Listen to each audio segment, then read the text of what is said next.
I want to talk to you about the Electoral College and why it matters.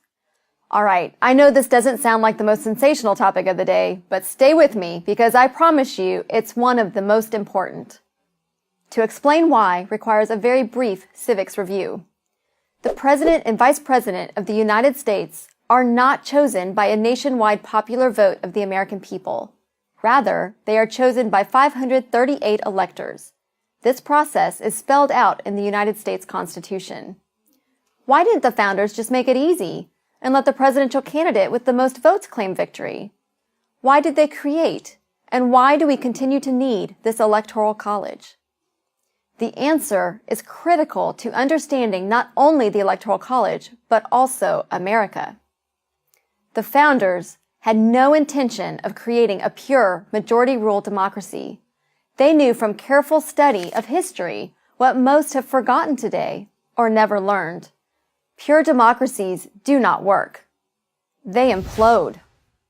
Democracy has been colorfully described as two wolves and a lamb voting on what's for dinner. In a pure democracy, bare majorities can easily tyrannize the rest of the country. The founders wanted to avoid this at all costs. This is why we have three branches of government: executive, legislative, and judicial. It's why each state has 2 senators, no matter what its population, but also different numbers of representatives based entirely on population. It's why it takes a supermajority in Congress and 3/4 of the states to change the Constitution. And it's why we have the Electoral College. Here's how the Electoral College works. The presidential election happens in 2 phases.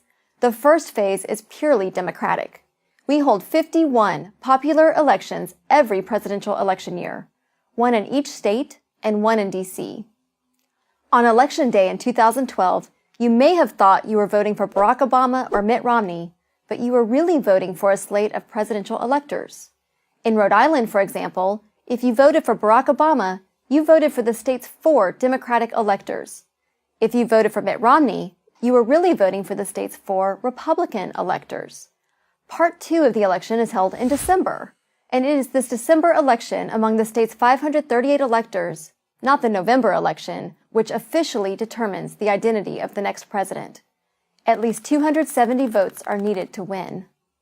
Why is this so important? Because the system encourages coalition building and national campaigning. In order to win, a candidate must have the support of many different types of voters from various parts of the country. Winning only the South or the Midwest is not good enough. You cannot win 270 electoral votes if only one part of the country is supporting you.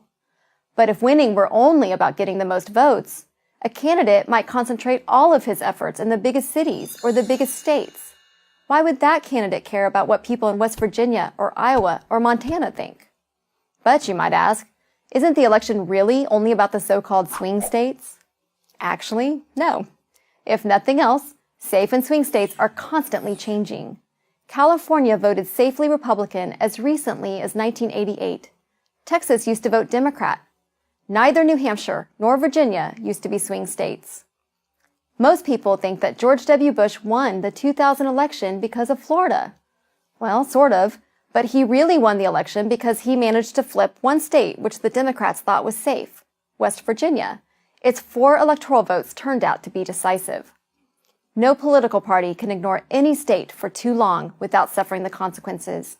Every state, and therefore every voter in every state, is important. The Electoral College also makes it harder to steal elections. Votes must be stolen in the right state in order to change the outcome of the Electoral College. With so many swing states, this is hard to predict and hard to do. But without the Electoral College, any vote stolen in any precinct in the country could affect the national outcome, even if that vote was easily stolen in the bluest California precinct or the reddest Texas one. The Electoral College is an ingenious method of selecting a president for a great, diverse republic such as our own. It protects against the tyranny of the majority, encourages coalition building, and discourages voter fraud.